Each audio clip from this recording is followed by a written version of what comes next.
नमः संस्कृताय प्यारे बच्चों, मैं आप सभी को अपने YouTube channel Sanskrit study bye आशीष सर के माध्यम से कक्षा 8 की संस्कृत ट्यूशन का पहला पाठ पढ़ने जा रहे हैं।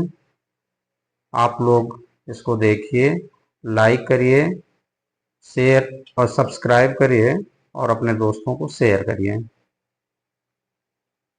पहले पाठ का नाम है आश्रमः, जिसका अर्थ है ऋषियों का निवास स्थान। हम लोग सबसे पहले पाठ की हिंदी में व्याख्या देखेंगे, उसके बाद संबंधित प्रश्नों का उत्तर भी करेंगे। आइए हम हिंदी में व्याख्या को देखते हैं। अस्माकं प्रदेशस्य सीतापुर जनपदे नैमिषारण्यम प्राचीनम तीर्थस्थलम अस्ति। हमारे प्रदेश के सीतापुर जिले में नैमिषारण्य नामक प्राचीन तीर्थस्थल है। तत्र एकस्मिन् आश्रमे, वहां पर एक आश्रम में ऋषया मुनया गुरवा कवया छात्राश्च निवसन्ति स्म।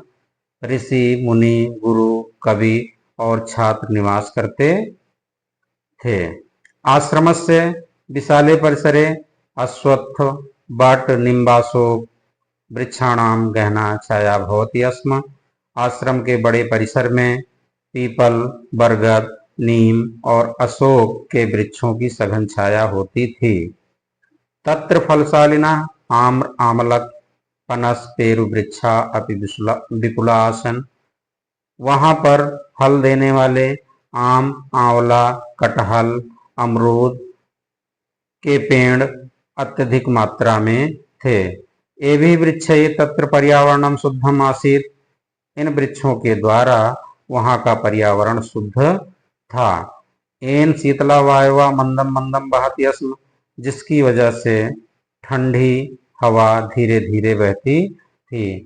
काले काले चा मेघा वर्षति स्म, और समय समय पर बादल बरसते थे। इदानीमपि तस्मिन् आश्रमे, इस समय भी उस आश्रम में धेनवः बलिवर्दाः अश्वाः अन्ये च पशवः स्वच्छंदम चरन्ति। गायें, बैल, घोड़े और इसके अलावा अन्य पशु भी स्वतंत्र होकर विचरण करते थे। वृक्षेषु कपीनां कूर्दनम, चटकानां कूजनम, मयूराणां नर्तनम च दर्शकेभ्यः आनंदम ददत्। वृक्षों पर बंदरों का कूदना, चिड़ियों का चहचहाना और मयूरों का नाचना देखने वाले को आनंद देती है। तस्या आश्रमस्य समीपे गोमती नदी प्रवहत्। उस आश्रम के नजदीक से गोमती नदी बहती है। तस्याः निर्मलम जलम सर्वे आश्रमवासिनः पिबन्ति स्म। उसका स्वच्छ जल सभी आश्रमवासी पीते थे। एकत्र वसन्ति स्म, और साथ में निवास करते थे। तत्रैव खादति स्म, और वहां पर साथ में बैठकर खाते भी थे। आश्रमे छात्राणां कृते एते नियमा आसन्। आश्रम में छात्रों के लिए ये नियम थे। प्रातः सूर्योदयात् पूर्वम उत्थातव्यम, सुबह सूर्य उदय के पहले उठना होता था। नद्याम स्नानम कर्तव्यम, उसके बाद नदी में स्नान करना होता था। संध्या वंदनम करणीयम, और संध्या वंदन करना होता था।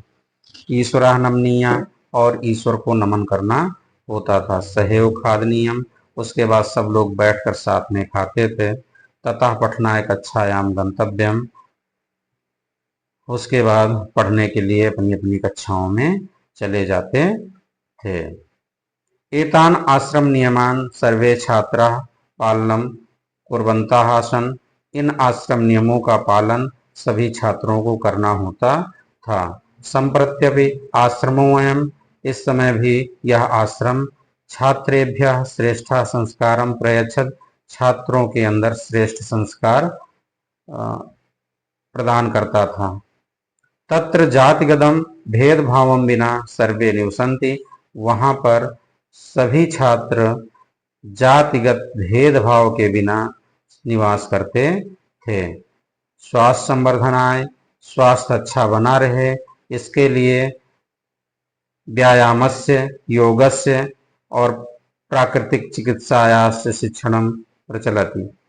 स्वास्थ्य अच्छा बना रहे इसके लिए व्यायाम, योग और प्राकृतिक चिकित्सा की शिक्षा दी जाती थी।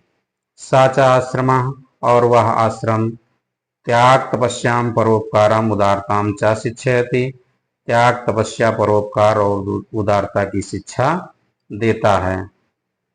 आइए हम देखते हैं कुछ कठिन शब्दों के अर्थ। पुराकाले का अर्थ है प्राचीन काल में, अश्वत्थ का अर्थ है पीपल, निम्ब का अर्थ है नीम, विहाय का अर्थ है त्याग कर, आमलक का अर्थ है आंवला, पनस का अर्थ है कटहल, पेरू का अर्थ है अमरूद, बलिवर्द का अर्थ है बैल, ऊर्धनम का अर्थ है कूदना, चटका नाम का अर्थ है चिड़ियों का, संप्रत्यप का मतलब है इस समय।